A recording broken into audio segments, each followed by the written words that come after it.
Hello future doctors. Last lecture में हमने रसशास्त्र paper second में चैप्टर 2 में अम्लकीय और उससे बनने वाले जितने भी योग थे उसके बारे में पढ़ा था। इस लेक्चर में हम भल्लातक और इससे बनने वाले जितने भी योग हैं इसके बारे में पढ़ेंगे। तो सबसे पहले हम भल्लातक का बोटेनिकल नेम देखते हैं। तो इसका बोटेनिकल नेम है सेमीकार्पस एनाकार्डियम।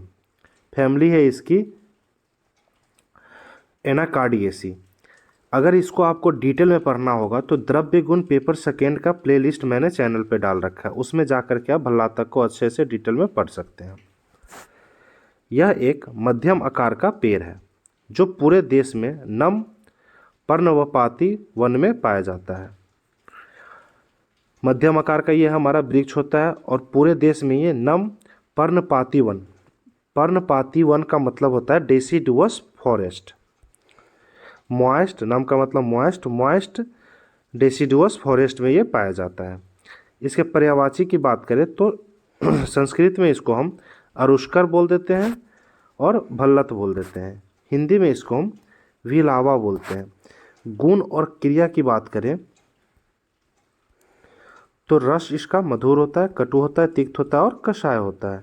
गुण की बात करें तो लघु, तीक्ष्ण और स्निग्ध गुण के होते हैं। वीर्य इसका उष्ण होता है। विपाक इसका मधुर होता है। कर्म की बात करें तो वातहर, वात को ये कम करेगा। कफर, कफ को कम करेगा। दीपन, दीपन का काम करता है। पाचन का काम करता है। छेदन का, भेदन का और मेध्य, यादाश्त के लिए भी ये अच्छा होता है। इसके महत्वपूर्ण योग की बात करें तो भल्लातक रसायन, भल्लातक मोदक, अमृत, संजीवनी बटी, ये इसके मोस्ट इम्पोर्टेंट योग है। चिकित्सीय उपयोग की बात करें तो अनाह, ग्रहणी, गुल्म, कृमि और कुष्ठ रोग, इनमें हमारा ये लाभकारी होता है। इसका थेरेपेटिक यूज है ये। मात्रा की बात करें तो 1.2 ग्राम औषधि क्षीरपाक रूप में, ये इसका मात्रा है। इसमें पहला फॉर्मुलेशन है हमारा भल्लातक मोदक। मोदक को हम लड्डू भी बोल देते हैं। इसका घटक द्रव्य यूज हो रहे हैं शुद्ध भल्लातक, मतलब भल्लातक का हमको शोधन करना है। पहले इसको एक भाग में ले लेंगे। हरितकी लेंगे, इसको भी हम एक भाग में ले लेंगे। जीरा लेना है, जीरा को भी एक भाग में। गुड़ हमारा 6 भाग में होगा। अब इसके घटक द्रव्य को हम याद करने के लिए यहाँ पे हम ट्रिक देखेंगे। तो इसका ट्रिक है हरी भल्ला जी को गुड़ को मोदक, हरी भल्ला जी को गुड़ को मोदक। तो हरी से हरितकी, भल्ला जी में भल्ला से भल्लातक याद करेंगे, जी से जीरा याद कर लेंगे और गुड़ से गुड़ याद करेंगे और मोदक से आप ध्यान रखेंगे भल्लातक मोदक है। तो इस तरह से आप ट्रिक से इसका घटक द्रव्य इजीली याद कर लेंगे। अब इसका हम निर्माण विधि देखेंगे। भल्लातक मोदक के लिए सभी आवश्यक सूखे सामग्री इकट्ठा करें। प्रत्येक सामग्री को साफ और अशुद्धियों से मुक्त होने की सुनिश्चित करें। एक हल्ब यंत्र का उपयोग करके पहले 3 सामग्री को अलग पीस लें। 3 सामग्री हमारा क्या क्या है? एक तो शुद्ध भल्लातक है, हरितकी है और जीरा है। तो ये हमारा, ये तीनों को हमको पीस के साइड कर लेना है।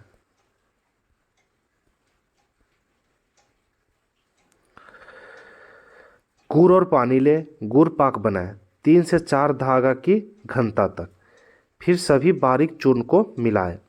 मोदक आकार अर्थात गोलाकार के लिए उचित होने तक अच्छी तरह से मिलाएं। अच्छी तरह से सुखा दें और कंटेनर में संग्रहित कर लें। अब इसको हम समझते हैं। सबसे पहले हमें क्या करना है, भल्लातक में जितने भी हमारे द्रव्य यूज हो रहे हैं भल्लातक मोदक बनाने में, उन सबको सूखे फॉर्म में हमको इकट्ठा कर लेना है। जैसे हरितकी को, शुद्ध भल्लातक को और जीरा को, इनको सुखा के एकत्रित कर लेना है और साफ और अशुद्धियों से मुक्त करना है। फिर इन सबको एक खल्ब यंत्र में डाल के पहले तीनों सामग्री को अलग अलग पीस लेंगे। हरितकी को अलग, भल्लातक को अलग और जीरा को अलग अलग पीस लेंगे। फिर उसके बाद एक बर्तन लेंगे, उसमें हम गुड़ और पानी लेंगे, उसका गुड़ पाक बनाएंगे और 3 से 4 धागा की घनता तक, अर्थात जब इसका चाशनी जब ऊपर की ओर लेंगे तो उसमें से 3 से 4 धागा की तरह तंतु निकलना चाहिए। तो इससे हमें पता चलेगा कि इतना सिद्ध हो चुका है। फिर उसके बाद हम जो बारीक चूर्ण लिए हैं इस गुड़ पाक में मिला देंगे और मिलाने के बाद मोदक को हम गोलाकार शेप का बना लेंगे उसके बाद इसको अच्छी तरह से सुखा करके कंटेनर में संग्रहित कर लेंगे। इसके मात्रा की बात करें तो 7 दिन के लिए 1 ग्राम, 7 दिन तक हम 1-1 ग्राम मात्रा इसका यूज करेंगे। अनुपान की बात करें तो गर्म दूध हमें लेना है, गर्म दूध के साथ। उपयोग की बात करें तो प्लीहा विद्धि विकार नष्ट, मतलब स्प्लीनोमेगेली, स्प्लीन हमारा बड़ा होता है तो उसमें हमारा ये लाभकारी होता है। कि इसके केमिकल कंपोजिशन की बात करें तो विल्विनॉल, आयरन प्रेजेंट होता है, मैग्नीशियम एंड पोटासियम प्रेजेंट होता है। इसके पथ्य और अपथ्य की बात करें तो पथ्य आहार हमारा लघु है, तिक्त रस प्रधान है, हरितकी और लहसुन है, ये हमारा पथ्य आहार, इसको हम ले सकते हैं, ये हितकर होता है। अपथ्य आहार की बात करें तो उष्ण लवण रस प्रधान द्रव्य, उष्ण और लवण रस प्रधान द्रव्य हमें नहीं लेना है, ये हमारे लिए अहितकर होता है। औसत सेवन काल की बात करें तो भक्तादो, भोजन के पूर्व हमें इसका सेवन करना है। काल मर्यादा की बात करें तो प्लीहा विकृति विकार 7 दिन, प्लीहा विकृति विकार में हम 7 दिन तक लेते हैं इसको। नेक्स्ट फॉर्मुलेशन है हमारा भल्लातक घृत। इसके घटक द्रव्य शुद्ध भल्लातक कल्क, मतलब शुद्ध भल्लातक होना चाहिए और उसका कल्क फॉर्म में होना चाहिए, पेस्ट फॉर्म में। इसको हमें 250 ग्राम ले लेना है। शुद्ध भल्लातक क्वाथ को हमें 4 kg लेना है। गौ घृत को हमें 1 kg लेना है और क्वाथ के लिए जल हमें 16 लीटर लेना है। अब इसके घटक द्रव्य के लिए हम यहाँ पे ट्रिक देखते हैं। तो गौ घृत भल्लाल का, गौ घृत भल्लाल का, गोघृत से गोघृत याद करेंगे, भल्लाल से आप भल्लातक कल्क और क्वाथ याद कर लेंगे। तो इस तरह से आपको ट्रिक से इजीली इसके घटक द्रव्य याद हो जाएंगे। अब इसका निर्माण विधि देखते हैं। शुद्ध भल्लातक को ले और इन्हें बारीक चूर्ण में पीस लें। पीसे हुए द्रव्य में पर्याप्त मात्रा में पानी मिलाकर एक गाढ़ा कल्क बना। शुद्ध भल्लातक क्वाथ को द्रव्य के रूप में लें। एक साफ बर्तन में निर्दिष्ट मात्रा में गोघृत को कल्क द्रव्य और द्रव्य के साथ मिलाएं। सामग्री को जलने से बचाने के लिए धीमी आंच बनाए रखें। मिश्रण को तब तक गर्म करें जब तक पानी की मात्रा वाष्पित न हो जाए और स्नेह सिद्धि लक्षण प्राप्त न हो जाए। एक बार स्नेह सिद्धि लक्षण प्राप्त हो जाने पर इसे आंच से हटा दें। घी को साफ सूखे कपड़े से छान लें ताकि कल्क के ठोस अवशेष निकल जाए। छाने हुए घी को कमरे के तापमान पर ठंडा होने दें। इसे एक सूखे साफ एयर टाइट बर्तन में संग्रहित कर लें। अब इसको समझते हैं। सबसे पहले क्या लेना है, हमें भल्लातक लेना और भल्लातक शुद्ध फॉर्म में हो। उसके बाद इसको हम क्या करेंगे, बारीक चूर्ण बना लेंगे पीसकर। फिर पीसे हुए में पर्याप्त मात्रा पानी मिलाकर के गाढ़ा कल्क बनाएंगे। फिर उसके बाद शुद्ध भल्लातक क्वाथ को द्रव रूप में ले लेंगे, मतलब शुद्ध भल्लातक को हम क्वाथ के फॉर्म में बना लेंगे। उसके बाद एक साफ बर्तन में गोघृत लेंगे, जो कल्क हमने बनाया है बारीक चूर्ण करके, और उसमें पानी मिला करके उस कल्क को ले लेंगे।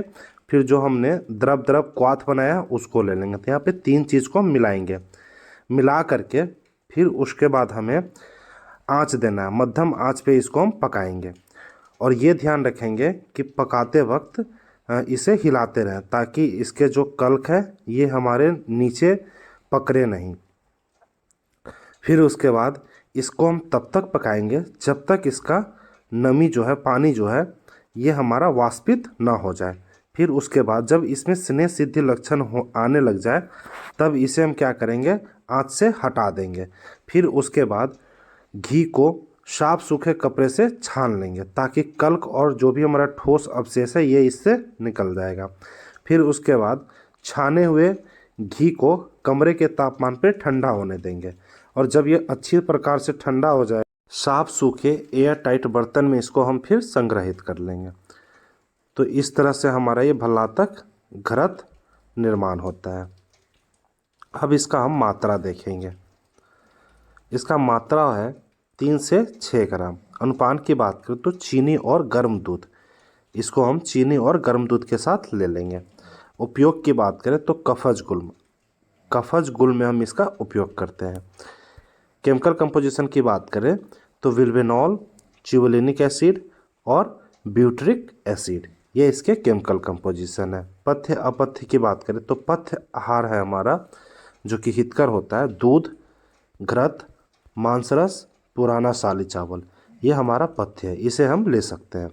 अपथ्य आहार में देखिए तो गुरु, मत्स्य मांस और विरुद्ध भोजन, ये हमारा अपथ्य है, इसको हमें नहीं लेना है। गुरु भोजन नहीं करेंगे, मत्स्य मछली नहीं लेंगे, विरुद्ध भोजन नहीं लेंगे।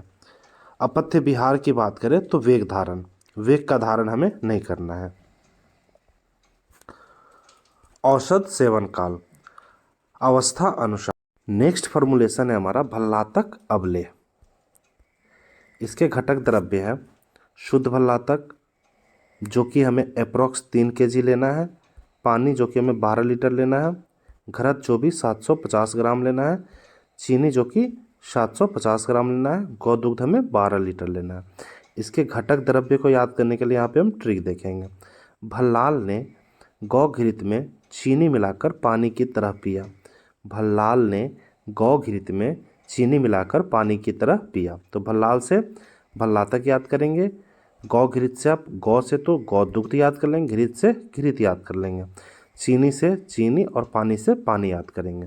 तो इस तरह से आपको घटक द्रव्य ईजिली याद हो जाएगा। अब इसको हम बनाने का प्रोसेस देखेंगे, निर्माण विधि देखेंगे। तो सबसे पहले शुद्ध भल्लातक लें और उसमें गाय का दुग्ध मिलाएं। इसे तब तक अच्छी तरह पकाएं जब तक यह अर्ध ठोस स्थिति मावा या खोया तक न पहुंच जाए। फिर भल्लातक के कल्क को घी में भूनें। अलग से एक स्टेनलेस बर्तन में आवश्यक पानी और चीनी को मिलाकर 2 तार की स्थिति तक पकाएं। उसके बाद भुना हुआ भल्लातक को चाशनी में मिलाएं, अच्छी तरह हिलाएं और मिश्रण को ठंडा होने दें। इसे एयर टाइट बर्तन में संग्रहित करें। अब इसको हम समझेंगे। सबसे पहले क्या करना है, शुद्ध फॉर्म में हमको भल्लातक लेना है, फिर उसमें गाय का दुग्ध मिलाना है, फिर इसको हमको पकाना है, पका करके खोया या मावा बना लेना है। उसके बाद घी में इसको हमको भून लेना है। फिर दूसरे बर्तन लेंगे हम, उसमें क्या करेंगे, आवश्यक अनुसार पानी डालेंगे और चीनी डालेंगे। फिर इसको हम 2 तार की स्थिति तक पका करके चाशनी बना लेंगे। फिर इसमें हम जो भुना हुआ हमारा कल्क है घी के साथ उसको डाल देंगे और डालने के बाद इसको अच्छी तरह से हिलाएंगे। फिर मिश्रण को हम ठंडा होने देंगे। ठंडा होने के बाद इसको हम एयर टाइट कंटेनर में इसको हम संग्रहित कर लेंगे। अब इसका मात्रा की बात करें तो 5 से 10 ग्राम हमें लेना है। अनुपान की बात करें तो गौ दुग्ध के साथ चीनी, ये हमारा अनुपान है, गौ दुग्ध लेना है उसके साथ चीनी। उपयोग की बात करें तो अर्श रोग में, बल्ले में और वृक्ष में इसका हम उपयोग कर लेते हैं। केमिकल कंपोजिशन की बात करें तो विल्विनॉल प्रेजेंट होता है, ब्यूट्रिक एसिड प्रेजेंट होता है, पाल्मिटिक एसिड प्रेजेंट होता है, विटामिन ए, डी, ई, के ये हमें मिल जाता है। पथ्य अपथ्य की बात करें तो रोग और रोगी के अनुसार हमें इसका पथ्य अपथ्य डिसाइड करना है। औसत सेवन काल की बात, प्रातः काल, इसको हमको सुबह में सेवन करना है। नेक्स्ट फॉर्मुलेशन है हमारा भल्लातक कादि क्वाथ।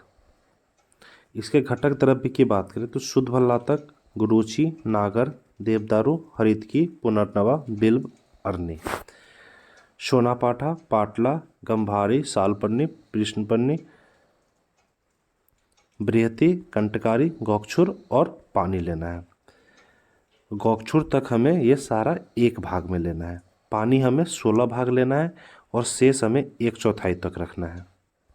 अब इसको याद करने के लिए यहाँ पे हम ट्रिक देखेंगे। ट्रिक है इसका, अरनी बिल्व ने देवनगर हरि गुरुचि को पुनः सोने से पाट लिया।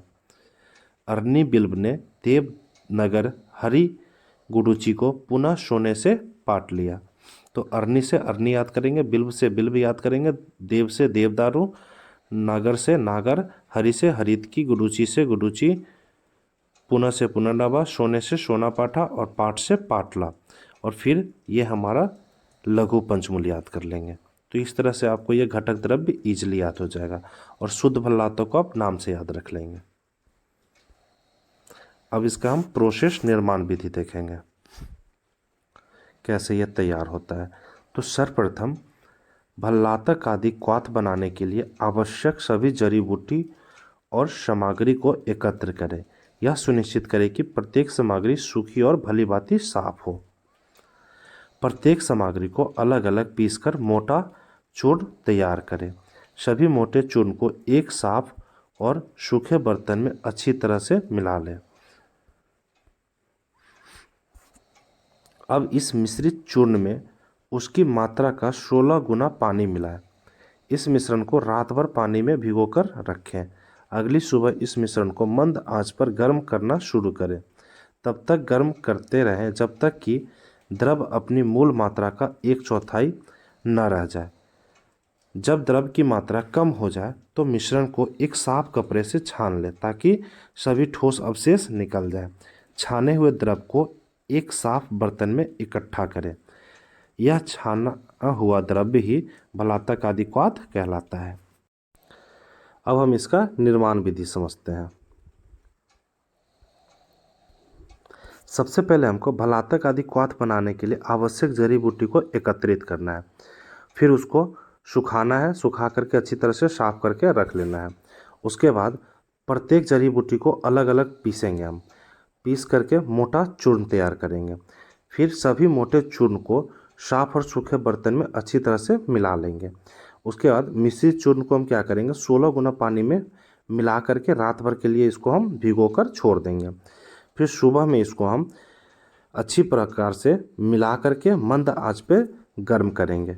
और गर्म हम तब तक करेंगे जब तक इसमें 1/4 पानी नहीं रह जाएगा।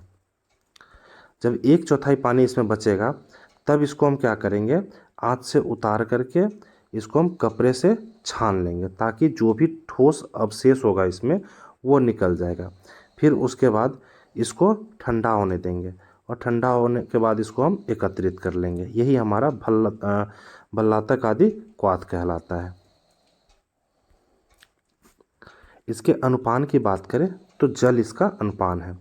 उपयोग की बात करें तो उर्वरक स्तंभ में इसको हम यूज करते हैं।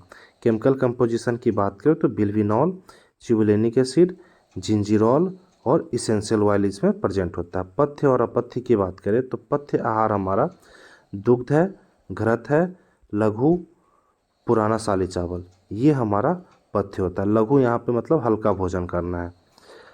अपथ्य आहार की बात करें तो उष्ण द्रव्य सेवन, उष्ण चीज को हमको वर्जित करना है। अपथ्य विहार की बात करें तो अताप, ताप का सेवन नहीं करना है।